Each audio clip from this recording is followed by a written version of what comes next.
पीठासीन अधिकारी को क्या क्या कार्य करने हैं वो इस वीडियो में हम आपको बताएंगे। और इसमें देखिए पीठासीन अधिकारी के जो कार्य हैं, जैसा कि आप देख रहे हैं इस वीडियो में, इसमें भरे जाने वाले प्रपत्र 2022 पीठासीन अधिकारी की डायरी है। और विधानसभा इसमें क्या क्या कार्य करने ये समझ लीजिए। इसमें पीठासीन अधिकारी द्वारा भरे जाने वाले प्रपत्र 2022 और पीठासीन अधिकारी के कार्य व दिशा निर्देश, इसको आप भलीभांति समझ लें।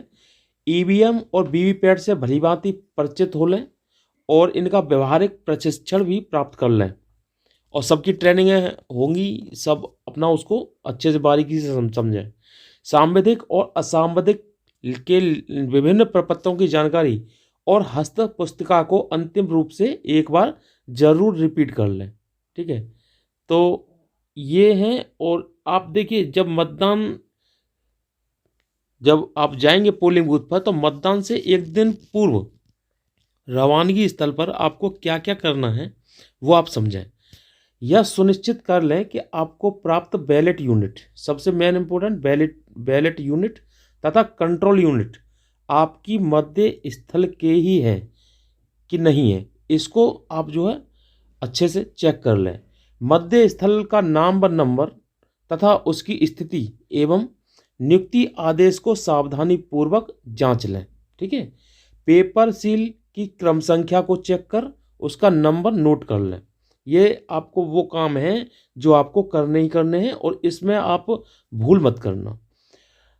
अगला, चुनाव अभिकर्ता प्रत्याशी के नमूना हस्ताक्षर प्राप्त कर लें जो मतदेय स्थल पर चुनाव अभिकर्ता के नियुक्ति पत्र पर किए गए हैं। ठीक है, ये सारी चीज़ें आपको करनी है। आगे, निर्वाचन सामग्री क्या क्या होगी आपके पास, वो क्या क्या आप उसमें चेक लिस्ट मिलेगी आपको, एक चेक लिस्ट, और उससे मिलान करना है, वो काउंटर से मिलेगी आपको। ठीक है, इसमें ईवीएम, बीयू, सीयू और वीवीपैट ये तीनों होंगे। निर्वाचन नामावली की चिन्हित प्रति और निर्वाचन नामावली की वर्किंग प्रति, ये दोनों प्रतियां आपको मिलेंगी। ठीक है, और इसके साथ साथ टेंडर मत पत्र, green pepper seal, strip seal, pink paper seal, address tag और स्पेशल टैग, मतदान रजिस्टर प्रारूप 17 का मिलेगा। ये बहुत ज़रूरी है, इसको भी चेक कर लें। अमिट स्याही जरूर होनी चाहिए, बिना अमिट स्याही के कोई काम नहीं चलने वाला है। एक प्लास्टिक का डिब्बा मिलेगा, ब्रास सील मिलेगी, एरोक्लास मोहर मिलेगी, मतदाता स्लिप होगी, प्रत्याशियों की सूची प्रारूप 7A होगा, CSV सूची होगी, यदि है आपके उसमें तो ये मिलेगी और नहीं है तो नहीं मिलेगी। पीठासीन अधिकारी की डायरी जरूर उसमें होगी। और आगे विभिन्न प्रकार के प्रारूप, लिफाफे और साइन बोर्ड मिलेंगे। प्रत्याशियों निर्वाचन अभिकर्ता के हस्ताक्षर की प्रति एवं अन्य सामग्री प्राप्त कर मिलान कर लें। ये आपको वो चीज़ हैं जो आपको मिलान करने हैं। जब आप काउंटर से अपना सामान उठाएं, उसमें सारी चीज़ें आप मिलान कर लें। ईवीएम और वीवीपैट से संबंधित कुछ जानकारियां हैं, वो भी आप समझ लीजिए। ये सारा का सारा काम पीठासीन अधिकारी की जिम्मेदारी होता है।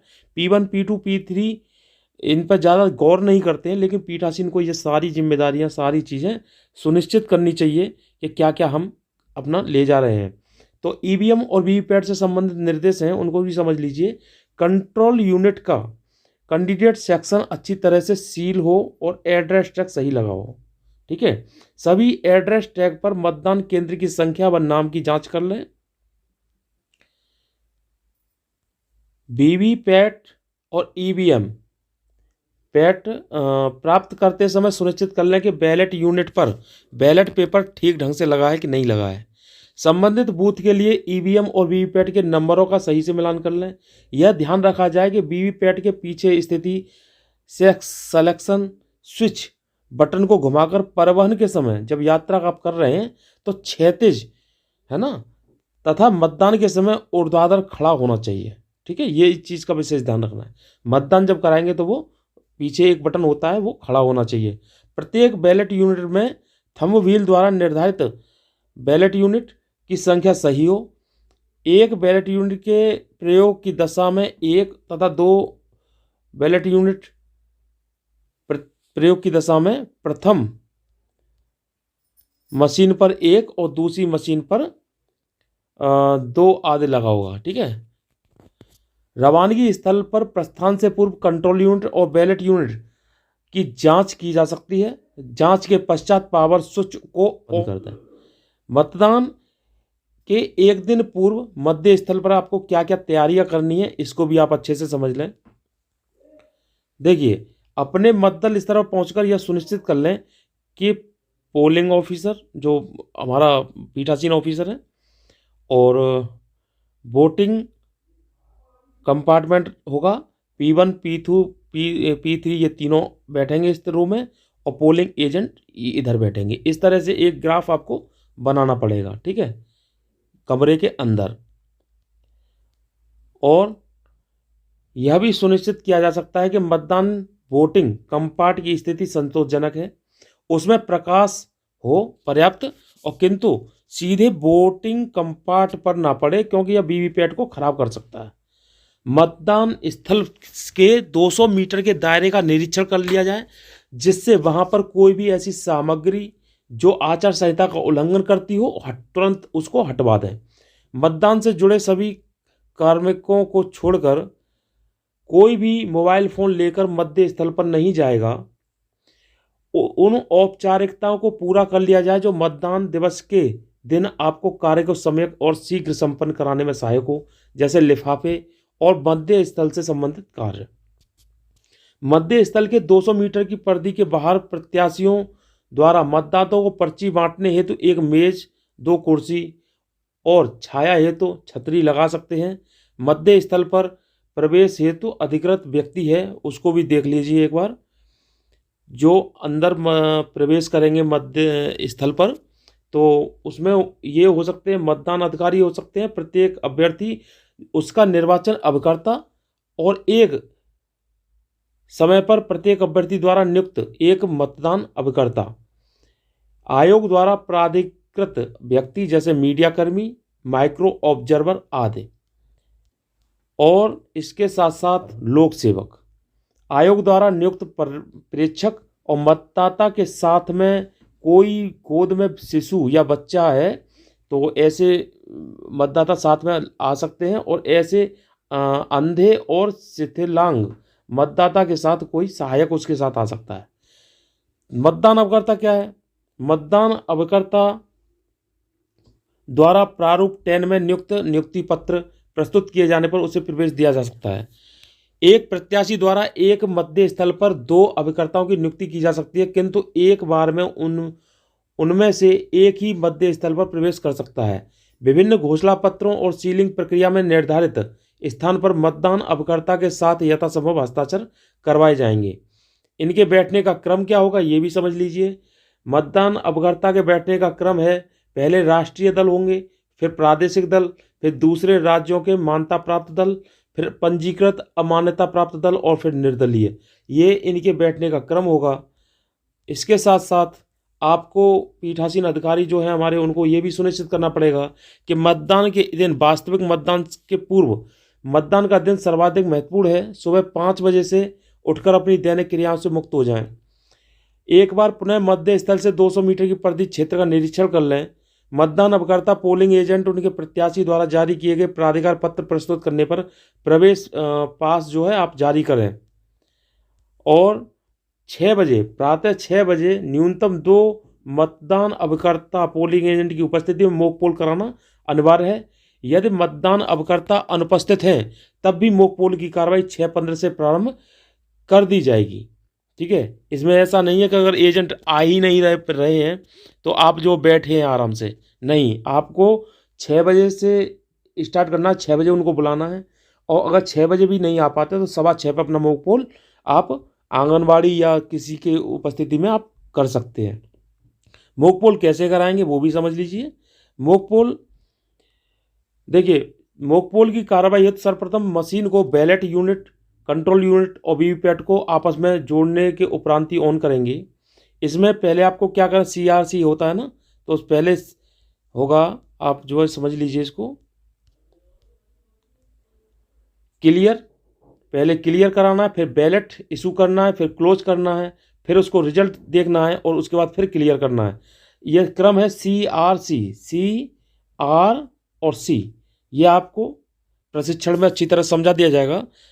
पहले आपको क्लियर, फिर बैलेट, फिर क्लोज, फिर रिजल्ट और फिर क्लियर, इस तरह से स्विच ऑफ कर देंगे और उसके बाद इसको सील कर देंगे। ठीक है, ये वाला फिर सील करने के बाद फिर आपका और जो एक्चुअल पोल है वो स्टार्ट हो जाएगा।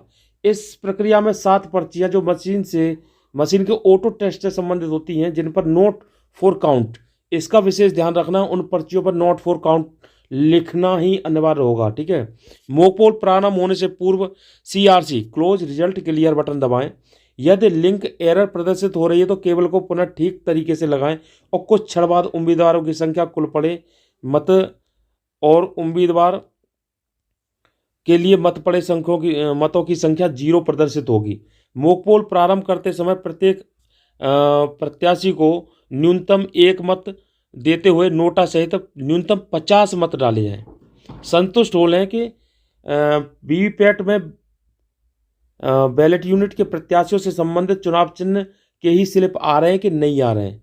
मोकपोल समाप्त कराने हेतु क्लोज बटन दबाने के कुछ समय बाद रिजल्ट बटन दबाएं और उसका मिलान करते हुए मोकपोल का प्रमाण पत्र स्वयं तथा मतदान अभिकर्ता के हस्ताक्षर के उपरांत ही जारी करें। अब क्लियर बटन दबाकर वास्तविक मतदान के लिए मशीन सील करते हुए तैयार रखें।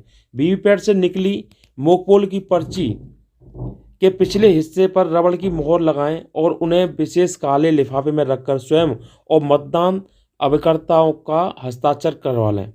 लिफाफे पर मतदान केंद्र संख्या का मिलान कर लें और नाम लिखने के उपरांत ही उन्हें प्लास्टिक बॉक्स में डालकर पिंक पेपर सील से सील कर दें। इस चीज़ का विशेष ध्यान रखना है। अब निर्धारित प्रारूप पर प्रमाण पत्र जारी करते हुए वीवीपैट, ड्रॉप बॉक्स और कंट्रोल यूनिट को सील कर दें। अभी आपका पूरा सील हो जाएगा और एक्चुअल मतदान चलता रहेगा। ठीक है, स्टार्ट करा देंगे। अब इसके बाद पीठासीन अधिकारी के कार्य क्या होंगे? मतदान के दौरान गोपनीयता और मतदान प्रारंभ होने की घोषणा करनी पड़ती है, तो इसका एक फार्म होता है, वो भर लेंगे। मतदान के प्रत्येक 2 घंटे के उपरांत पर कुल पड़े मतों का प्रतिशत महिला मतदाताओं को पृथक संख्या सहित सेक्टर मजिस्ट्रेट को अवगत कराना है और पीठासीन की डायरी में नोट करना है अपनी में। सभी मतदान अधिकारियों पर नियंत्रण रखना है। ठीक है, विजिट सीट पर निरीक्षण हेतु आए सेक्टर और जोनल मजिस्ट्रेट, पर्यवेक्षक, जिला निर्वाचन अधिकारी आदि की प्रविष्टि अंकित करते हुए उनको हस्ताक्षर भी उनको कराने हैं। ये साथ साथ करते रहना है। ठीक है, मतदान समाप्ति का नियत समय 5 बजे तक है। वह मतदाता जो सायंकाल निर्धारित समय तक मतदान स्थल पर उपस्थित हो जाता तो उन्हें वोट देने की अनुमति प्रदान करनी है। पीठासीन अधिकारी द्वारा उस समय में अंतिम खड़े मतदाताओं को क्रम संख्या 1 की स्लिप प्रदान करते हुए सभी मतदाताओं को स्लिप प्रदान कर दी जाएगी और उन्हें पंक्ति के क्रम में मतदान की अनुमति प्रदान की जाएगी। अंत में क्रम संख्या 1 स्लिप प्राप्त मतदान के उपरांत मतदान समाप्ति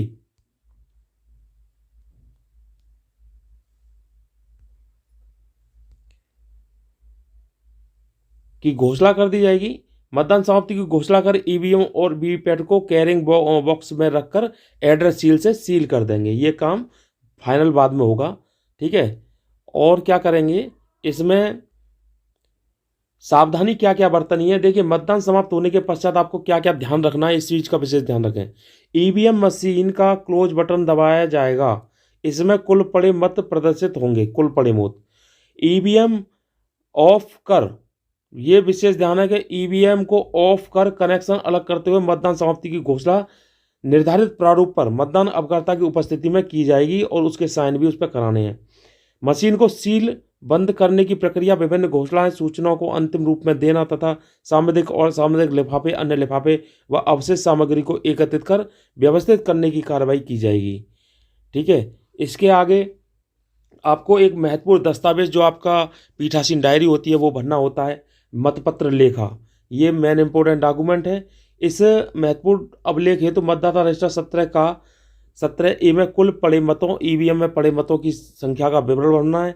यह सुनिश्चित करना चाहिए कि मतदाता बैलेट बटन दबाने के उपरांत अज्ञानतावश मतदान से वंचित न रहे और इस हेतु बीप की आवाज़ सुनते रहें, अन्यथा मतपत्र लेखा में विसंगति आ सकती है। यदि मतदाता पर्ची जारी होने के उपरांत 17A में प्रविष्ट होने के उपरांत मतदान न करने का निर्णय ले लिया है उसने, तो उनकी संख्या भी नोट कर ली जाएगी, जिससे मतपत्र लेखा सही व संतुलित रहे। मतपत्र लेखा की एक प्रति एजेंट द्वारा मांगे जाने पर प्रदान की जाए और उसकी प्राप्ति पर एजेंट से हस्ताक्षर ले लिए जाएंगे। रिटर्निंग ऑफिसर के पास इसकी 2 प्रतियां जमा की जाएंगी और 1 प्रति कंट्रोल यूनिट के साथ बांधी जाएगी। ये कंट्रोल यूनिट के साथ बांधी जाती है। लिफाफों को क्रम में रखने का जो प्रक्रिया है वो भी समझ लीजिए। 4 तरह के लिफाफे होंगे इसमें पैकेट 1, पैकेट 2, पैकेट 3, पैकेट 4 है ना। जो सामुदायिक लिफाफे हैं जो हरे रंग के होंगे, असामुदायिक लिफाफे होंगे, भूरे रंग के लिफाफे होंगे और नीले रंग का लिफाफा होगा। उसमें जो पहला पैकेट है उसमें सामुदायिक लिफाफे जो हरे रंग का होगा उसमें आप रखेंगे मतदाता सूची की कार्य प्रति का लिफाफा, मतदाता रजिस्टर रखेंगे 17 का, और मतदाता पर्ची का लिफाफा होगा, टेंडर मतपत्र का लिफाफा और टेंडर मतपत्र प्रारूप 17 का लिफाफा, ये इसमें रखे जाएंगे। और पैकेट 2 जो बनेगा आपका असामुदायिक लिफाफे। आप मेरे अगर चैनल आपने मेरा देखा है, उसमें एक ऑप्शन बना हुआ है, मतलब एक प्लेलिस्ट है पंचायत चुनाव के नाम से। उसमें पहले मैंने ये लिफाफों से संबंधित एक वीडियो है, उसमें कई सारी वीडियो पड़ी हैं, आप उसमें अच्छे से देख लें, एक एक वीडियो देख लें, आपके काम की है वो। और हमारे जितने भी पीठासीन हो, P1 हो, P2, P3, सबके वहाँ पर अपने अपने कार्य दिए हुए हैं, पीठासीन के कार्य भी हैं, और जो जो घोषणा पत्र भरे जाते हैं वो भी सब उसमें बहुत सारी वीडियो मैंने उसमें डाली है, तो आप उसको एक बार देख लेंगे तो अच्छा समझ में आ जाएगा और जानकारी आप लोगों को मिल जाएगी। तो आइए, तो असामुदायिक लिफाफे पीले रंग के होते हैं, इसमें मतदाता सूची की अन्य प्रतियों का लिफाफा रखा जाएगा, पोलिंग एजेंट का लिफाफा प्रपत्र 10 रखा जाएगा, चैलेंज मत जो फार्म 14 होता है उसका लिफाफा रखा जाएगा, अंधे विकलांग मतदाताओं का जो लिफाफा बनेगा वो भी रखा जाएगा, चैलेंज वोट की रसीद बुक का लिफाफा, ऐसे मतदाताओं की सूची व अन्य घोषणाएं जो उम्र के बाबत प्राप्त की गई हैं का लिफाफा होगा इसमें, और क्षतिग्रस्त ग्रीन पेपर सील का लिफाफा इसमें रखेंगे, और अप्रयुक्त मतदाता पर्ची का लिफाफा इसमें रखा जाएगा, अप्रयुक्त क्षतिग्रस्त स्पेशल टैग का लिफाफा, अप्रयुक्त क्षतिग्रस्त स्ट्रिप सील का लिफाफा इसमें भी रखा जाएगा, और प्रारूप 12 में निर्वाचन ड्यूटी प्रमाण पत्र से युक्त लिफाफा भी इसमें रखा जाएगा। जो पैकेट 3 होगा आपका, पैकेट 3 भूरे रंग का लिफाफा होगा इसमें देखिए आपको क्या क्या रखना है। पीठासीन अधिकारी की हस्तपुस्तिका रखनी है, ईवीएम मैनुअल रखनी है, अमिट स्याही और इंक पैड, और पीठासीन अधिकारी का धातु मुद्रा, इसको अलग से अपने पास सुरक्षित रखने और दिखा कर रखें, क्योंकि ये वहाँ पर मांगी जाती है, तो इसको अलग रख लें, इसको है ना। धातु की जो मुद्रा होती है जिस पे भारत सरकार का लोगो लगा रहता है ना, उत्तर प्रदेश सरकार का। तो एरोक्रॉस सील की जो निशानी वाली मोहर है वो भी रखेंगे, और अमिट स्याही रखने के लिए जो कप होता है वो भी, उसको तो रख दें, कुचल के उसको रख दें आराम से, ठीक है। अब चौथे रंग का जो लिफाफा होगा वो होगा नीले रंग का, और इसमें अप्रयुक्त कपड़े का थैला, जो कपड़ा आपको मिलता है वो, जिससे अंगूठा वंगूठा पहुँचते हैं वो वाला, और रिटर्निंग ऑफिसर द्वारा निर्देशित अन्य कागजात युक्त लिफाफा और अन्य अवशेष सामग्री जो भी हो तो वो इसमें रख दी जाएगी। तो इस तरह आपके ये तमाम 4 तरह के लिफाफे बन जाएंगे, और ये फिर आप लेकर के उसको पेपर सील तीनों जितनी भी आपके लिफाफे हैं वो सारे लिफाफे एक जगह रख करके उसको ले जाएंगे, और अपनी ईवीएम और कंट्रोल यूनिट वीवीपैट ये आप अच्छे से अपना सील कर देंगे, उसके बाद इनको काउंटर पर जा कर के जमा कर देंगे। तो ये सब आपके दायित्व हैं पीठासीन अधिकारी के, इसमें हमने बता दिए हैं, और आशा है कि आप अपने कर्तव्य का निर्वहन अच्छे से करेंगे, ठीक है। तो आप अच्छे से जाइए वहाँ पर और ईमानदारी से अपना चुनाव जो है संपन्न कराइए। जय हिंद, जय भारत।